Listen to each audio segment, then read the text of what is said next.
जय भवानी मित्रों, मैं जितेंद्र सकलानी स्वागत करता हूं आप सभी का अपने YouTube चैनल पर दुर्गा भवानी ज्योतिष केंद्र के माध्यम से। और आज पुनः प्रस्तुत हुआ हूं आप लोगों के समक्ष अपने नए वीडियो में नए रत्न से जुड़ी विशेषताओं को लेकर। आज जिस रत्न के विषय में हम बात करने जा रहे हैं उस रत्न का नाम है मूंगा, जिसे आप कोरल नाम से भी जानते हैं। और आप में से बहुत से दर्शकों ने या तो उस रत्न को धारण किया हुआ है या धारण करने की अभिलाषा रखते हैं, परंतु क्या आप जानते हैं कितने प्रकार के मूंगा पाए जाते हैं? क्या है मूंगा रत्न की विशेषताएं? कैसे हुई है मूंगा रत्न की उत्पत्ति? कितने प्रकार के हैं मूंगा रत्न एवं कितने प्रकार के पाए जाते हैं इन मूंगा रत्नों में रंग? एवं इसी के साथ क्या है इसकी विशेषताएं, क्या है इसके स्वरूप, कैसे हैं इसके होने वाले बहुमूल्य फायदे? आप में से बहुत से लोग जो कर्जे से बहुत ज्यादा दबे हुए हैं, ऋण उनका पीछा नहीं छोड़ रहा, उनके लिए यह रत्न बड़ा ही लाभप्रद सिद्ध होने वाला है। वहीं जो लोग किसी केस या मुकदमे में काफी लंबे समय से फंसे हुए हैं एवं उसके बाद भी उनका कोई निर्णय नहीं हो पा रहा, उनके लिए यह मूंगा रत्न और आज की यह वीडियो बड़ी ही लाभप्रद सिद्ध होने वाली है। वहीं जो लोग अपने भूमि भवन के सपने देख रहे हैं परंतु किसी न किसी अड़चनों के कारण वह अपना मकान भूमि भवन नहीं ले पा रहे, नहीं बना पा रहे, उनके लिए यह वीडियो बड़ा ही लाभप्रद सिद्ध होने वाला है। क्या है उस रत्न की प्रशिक्षण विधि? जो आपने धारण किया हुआ है वह रत्न असली है भी अपितु नहीं? कैसे करना चाहिए इस रत्न को धारण? कौन कर सकता है इस रत्न को धारण, कौन नहीं कर सकता इतना रत्न को धारण? यह सारे ही प्रश्नों के उत्तर लेके मैं प्रस्तुत हुआ हूं आप लोगों के समक्ष। तो जुड़े रहें अंत तक हमारे साथ। और अगर आपको यह वीडियो पसंद आए तो लाइक बटन दबाना न भूलें, सब्सक्राइब अवश्य कीजिएगा हमारे चैनल को और हाँ, बेल आइकन जरूर दबाइएगा ताकि आने वाले आगामी वीडियोस के बारे में आपको नोटिफिकेशंस के माध्यम से पता चल सके। तो आइए शुरू करते हैं। संस्कृत साहित्यिक भाषा में मंगल के इस रत्न मूंगा को अंगारक, प्रवाल, लतामणि एवं विद्रुम नाम से जाना जाता है। वहीं हिंदी साहित्यिक भाषा में आप इसे मूंगा नाम से पुकारते हैं। यवन लोग इसे मिर्जान एवं पाश्चात्य भाषा में इसे कोरल नाम से जाना जाता है। तो यह था इसका परिचय और अब मैं आपको दिखाने जा रहा हूं इस रत्न का स्वरूप। जी हाँ मित्रों, यह है मूंगा रत्न का स्वरूप। जैसा कि आप देख पा रहे हैं इस वीडियो के माध्यम से, यह मूंगा रत्न कैप्सूल के समान ही लंबा, गोल, लाल, चमकदार एवं गुम होता है। इस मूंगा रत्न का रंग हिमाद्री के रंग के समान, बिंब के फल के समान, रक्त के समान या सिंदूर के समान लाल होता है। वहीं इसके अतिरिक्त गुलाबी रंग का, संतरी रंग का, सफेद रंग का, काले रंग का मूंगा पाया जाता है। मूंगा में इसके अतिरिक्त दो आकृतियां और पाई जाती हैं जो कि ओपल की ही तरह अंडाकार एवं त्रिभुज आकार में पाई जाती है। वास्तविकता में यह भी मोती की ही तरह समुद्र की गहराइयों में पाया जाता है, जिसे समुद्र के कीड़े ही बनाते हैं। दरअसल मूंगा समुद्र में पाई जाने वाली एक जड़ है जो बाद में लैब में आकृति द्वारा आप लोगों के लिए प्रस्तुत की जाती है, नेकानेक आकृति में। तो जैसा कि आपने देखा इस वीडियो के माध्यम से, यह था इसका परिचय एवं स्वरूप। और अब बात करते हैं हम इससे होने वाले अनेकों बहुमूल्य फायदों की विषय में। तो जन्म कुंडली चक्र में बताया गया है कि मंगल रक्त, भूमि, भवन, क्रोध, तेज आदि का कारक पाया गया है। मंगल वहीं छोटे भाई का कारक भी है। मंगल ऋणग्रस्तता एवं मुकदमे का कारक भी है। ऐसे जातकों का जिनके जीवन में ऋण बहुत ज्यादा हो चुका है, अनेकों प्रयास करने के बाद भी उनके जीवन से ऋण नहीं उतर रहा, वह मूंगा रत्न धारण करने के साथ ऋण मोचन स्तोत्र का यदि पाठ करते हैं तो उनका ऋण निश्चित ही उतर जाएगा। वहीं जो लोग अपना भूमि भवन बनाने का सुख पाना चाहते हैं, वह लोग यदि मंगल का जाप करें एवं मंगल के रत्न मूंगा को धारण करते हैं तो निश्चित तौर पर यथाशीघ्र उनको भूमि भवन का सुख प्राप्त होने वाला है। वहीं बात करते हैं रोग के स्थान की, तो बताया गया है कि प्रवाल नाम का यह संस्कृत साहित्यिक भाषा में जिसे बताया गया है मूंगा को, जैसे इसका नाम है वैसा ही इसका गुण भी। यह अपने धारक के विषय में यदि उसके ऊपर कोई कष्ट आने वाला हो तो अपने रंग को हल्का करके उसे पहले ही सूचित कर देता है। जिन भी जातकों को थायराइड, हाई ब्लड प्रेशर, श्वेत कुष्ठ, ताम्र कुष्ठ श्वेत कुष्ठ का अर्थ होता है सफेद सफेद दाग पड़ जाना, और ताम्र कुष्ठ का मतलब होता है पीले कलर के दाग पड़ जाना। शरीर में कहीं भी ऐसा स्थान जहां सूजन आ गई हो, ऐसे जातकों को मूंगा धारण करना चाहिए। इससे इस होने वाले रोग में जरूर ही निजात प्राप्त होती है। वहीं जिन महिलाओं को माहवारी संबंधित समस्याएं हैं, यानी मंथली साइक्लाइजेशन बिल्कुल ठीक तरीके से सुचारू रूप में नहीं हो पाता, उनको मूंगा रत्न धारण करना चाहिए। वहीं जिन महिलाओं को गर्भ से संबंधित परेशानी होने लगी है, गर्भ में सूजन आने लगा है, उनको भी मूंगा रत्न धारण करना चाहिए। अब बात करते हैं उन लोगों की जो काफी लंबे समय से किसी न किसी केस मुकदमे आदि में फंसे हुए, परंतु कोई निर्णय नहीं निकल पा रहा है। उन लोगों के लिए बताया गया है, ऐसे किसी भी त्रयोदशी जो पुनर्वसु नक्षत्र के दिन पड़े, उस दिन किसी भी नदी के किनारे जाकर कुसा के आसन पर बैठकर मूंगे की माला से इस स्क्रीन पर दिए गए मंत्र को, जो कि क्राम क्राम क्राम धूम्रसारी बदाक्षम विजयति जयति ओम स्वाहा। आशा करता हूं आपने यह मंत्र देख लिया होगा अपने स्क्रीन पर, और पढ़ना भी आप सीख गए होंगे। इस मंत्र का आपने यथाशक्ति जाप करना है, 1 माला 2 माला 100 माला जितना आप कर सकते हैं।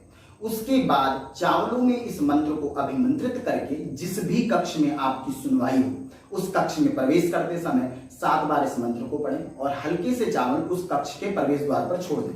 ध्यान रहे, ऐसा करते आपको देखे और कोई टोके नहीं। 7 बार पढ़ने के बाद बहुत जल्दी, जब भी आपके पास वह कार्रवाई हो, आपको यही कार्य करना है। बहुत जल्दी आपके केस की कोई ना कोई निर्णय निकल के आपके सम्मुख आ जाएंगे। तो यह थे इस मूंगा रत्न से होने वाले गुण एवं लाभ। और अब बात करते हैं इसके प्रशिक्षण विधि एवं इससे होने वाले उपरत्न की। तो बताया गया है, मैं आपको बता दूं, असली मूंगा से नकली मूंगा सर्वदा भारी ही होता है, क्योंकि नकली मूंगा या तो पत्थर होगा या शीशा होगा या प्लास्टिक होगा। और जैसा कि मैं उपयुक्त तो बता चुका हूं कि असली मूंगा समुद्र में पाई जाने वाली एक जड़ है। वहीं नकली मूंगा को यदि आप दीवार पर घिसते हैं या कहीं भी घिसते हैं तो वो कांच की तरह आवाज करेगी, परंतु असली मूंगा कोई आवाज नहीं करेगा, अपितु यह घिस भी जाएगा। तीसरा पॉइंट, यदि नकली मूंगा होगा और आप उसे जलाने का प्रयास करेंगे तो या तो वो चटक जाएगा या वो प्लास्टिक होने पर टप टप टपकने लगेगा, परंतु नकली मूंगा लकड़ी के समान जलकर राख हो जाएगा। यह है असली और नकली मूंगा की पहचान। असली मूंगा को यदि गाय के दूध में भिगो दिया जाए तो गाय के दूध को यह लालिमा युक्त कर देता है। हल्की झीनी रुई में अगर इसको लपेट कर धूप में रख दिया जाए तो यह रुई को जला बैठता है। इसी के साथ एक प्रैक्टिकली भी मैं आपको उपचार दिखाना चाहूंगा, जो आप देख सकते हैं इस वीडियो के माध्यम से।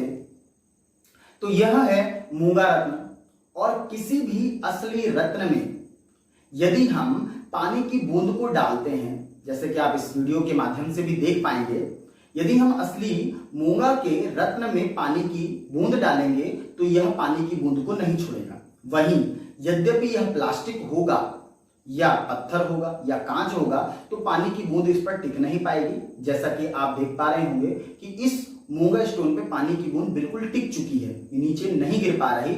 असली मूंगा होने पर यह पानी की बूंद आपके मूंगा स्टोन से चिपकी रहेगी, नकली होने पर यह पानी की बूंद गिर जाएगी। तो जैसे कि आपने देखा, यह था मूंगा रत्न की प्रशिक्षण विधि। अब बात करते हैं इसके उपरत्न की। वैसे तो आपको इसके उपरत्न की कोई आवश्यकता नहीं, परंतु यदि आपको इसका उपरत्न धारण करना ही हो तो इसका उपरत्न है राता, जिसे निशामय भी कहा जाता है। तो यह थी मूंगा रत्न की प्रशिक्षण विधि एवं उपरत्न। अब बात करते हैं इसके धारण काल एवं धारण विधि की, कि किस दिन करना चाहिए इसे धारण एवं किस प्रकार से करना चाहिए धारण। जैसे कि मैं आपको अपने अन्यत्र वीडियोस में भी बता चुका हूं, मंगल के रत्न को मंगलवार के दिन या फिर मृगशिरा नक्षत्र वाले दिन या जया तिथि यानी तृतीय तिथि, अष्टमी तिथि, त्रयोदशी तिथि वाले दिन आप धारण कर सकते हैं। उसके लिए एक रात्रि पूर्व आपको इसके गाय के दूध में या गंगा जल में भिगो करके रखना होगा। प्रातः काल सुबह शुद्ध जल से इसे धो करके, धूप दीप आदि दिखा करके, इत्र से इसको पोषित करके ओम क्राम क्रीम क्रोम सह भौमाय नमः इस मंत्र का 1 माला 2 माला यथाशक्ति जितना हो सकता है आप जाप करें। तत्पश्चात मूंगा को धारण करें। मूंगा को दाहिने हाथ की अनामिका उंगली में धारण करना चाहिए। कनिष्ठिका उंगली और मध्यमा उंगली के बीच वाली उंगली में ही धारण करना चाहिए। मूंगा रत्न को कम से कम 5 रत्ती और अधिक से अधिक 9 रत्ती में ही धारण करना चाहिए। इसके अलावा मंगल की धातु तांबा बताई गई है और इसे तांबे में ही धारण करना चाहिए। विशेष परिस्थिति पड़ने पर आप इसे सोने में या चांदी में भी धारण कर सकते हैं। तो यह है इसके धारण काल की विधि। आशा करता हूं यह आपको समझ में आ गई होगी। अब बात करते हैं कि इस रत्न को कौन पहन सकता है अपितु कौन नहीं पहन सकता। रत्न सागर के हिसाब से बताया गया है कि जन्म कुंडली चक्र में लग्नेश एवं भाग्येश का नग धारण कर सकते हैं, परंतु मंगल के साथ यह बात लागू नहीं होती। क्योंकि यदि आप ज्योतिष में यकीन रखते हैं या आप ज्योतिष का थोड़ा सा भी ज्ञान रखते हैं, तो यदि आप मेष लगन के स्वामी हैं तो आपके अष्टम घर में वृश्चिक पड़ेगी और 6, 8, 12वें घर के स्वामी का रत्न धारण नहीं करते। वहीं यदि आप वृश्चिक लगन के स्वामी हैं तो आपके छठे घर में मेष राशि बैठेगी, तो भी आप लग्नेश के हिसाब से तो मूंगा रत्न धारण नहीं कर सकते। तो आपको मूंगा रत्न भाग्येश के हिसाब से धारण करना चाहिए। यदि आपका भाग्येश मंगल है अर्थात आपके भाग्य के स्थान में नवम भाव में मेष राशि या वृश्चिक राशि बैठी हुई है तो आप मूंगा रत्न धारण कर सकते हैं। वहीं यदि जन्म कुंडली में आपका मंगल कमजोर अवस्था का है, भाव तो उत्तम है परंतु अपने पूर्ण फल नहीं दे पा रहा, तो भी आप मूंगा रत्न को धारण कर सकते हैं। जन्म कुंडली चक्र में यद्यपि आपका मंगल अंशों में कम है तो भी आप मूंगा रत्न को धारण कर सकते हैं। शत्रु क्षेत्री है तो भी आप मूंगा रत्न को धारण कर सकते हैं। पाप ग्रह प्रभावी है तो भी आप मूंगा रत्न को धारण कर सकते हैं। उपरयुक्त में बताए गए किसी भी फायदे को, चाहे रोग से संबंधित, ऋण से संबंधित, कर्जे से संबंधित या अन्यत्र अभी बताए गए जिस भी फायदे के लिए आप मूंगा रत्न को धारण करना चाह रहे हैं, आप बेझिझक मूंगा रत्न को धारण कर सकते हैं, परंतु उसमें आपको अपने ज्योतिषी की सलाह लेना अनिवार्य होगा। यदि जन्म कुंडली चक्र में आप पर मंगल की महादशा चल रही है तो भी आपको मूंगा रत्न धारण कर लेना चाहिए। अब बात करते हैं कौन इस रत्न को धारण न करे। जन्म कुंडली चक्र में जिनका मंगल सूर्य के साथ बैठा हुआ हो ऐसे जातकों को कभी भी मूंगा रत्न धारण नहीं करना चाहिए। जन्म कुंडली चक्र में राहु के साथ बैठे हुए मंगल के लिए भी आपको मूंगा रत्न धारण नहीं करना चाहिए। और तीसरे स्थान पर बताया गया बुध के साथ बैठे हुए मंगल पे ये चोर युति बनाती है, इसलिए आपको बुध के साथ बैठे हुए मंगल के लिए भी मूंगा रत्न धारण नहीं करना चाहिए। शुक्र के साथ यदि मंगल बैठा हो तो यह व्यभिचार योग का निर्माण कर बैठेगी, इसलिए आपको मूंगा रत्न धारण नहीं करना चाहिए। लेकिन शास्त्र उचित प्रमाण बताया गया है कि अगर आप फिर भी मूंगा धारण करना चाहें तो ऐसे जातकों को सफेद रंग का मूंगा धारण करना चाहिए। तो यह था मूंगा रत्न कौन धारण करे अपितु कौन नहीं। तो आशा करता हूं आज का यह वीडियो आपको ज्ञानवर्धक लगा होगा। यह वीडियो अगर आपको पसंद आया है तो कमेंट बॉक्स में हमें अवश्य बताएं। और हाँ, यदि आप किसी अन्य विषय पर भी वीडियो चाहते हैं तो आप हमें कमेंट बॉक्स में लिखकर अवश्य बता सकते हैं। यह वीडियो आपको अगर पसंद आया तो साझा करें अपने मित्रों के साथ, लाइक अवश्य करें। अगर आप हमारे चैनल पर नए हैं तो सब्सक्राइब बटन दबाना ना भूलें, बेल आइकन अवश्य दबाइएगा ताकि हमारे आने वाले आगामी वीडियोस के बारे में जानकारी आपको नोटिफिकेशंस के माध्यम से प्राप्त हो सके। तब तक के लिए विदा चाहूंगा। जल्दी मुलाकात होगी हमारे नए वीडियो में नए रत्न की विशेषताओं को लेकर। तब तक के लिए जय भवानी।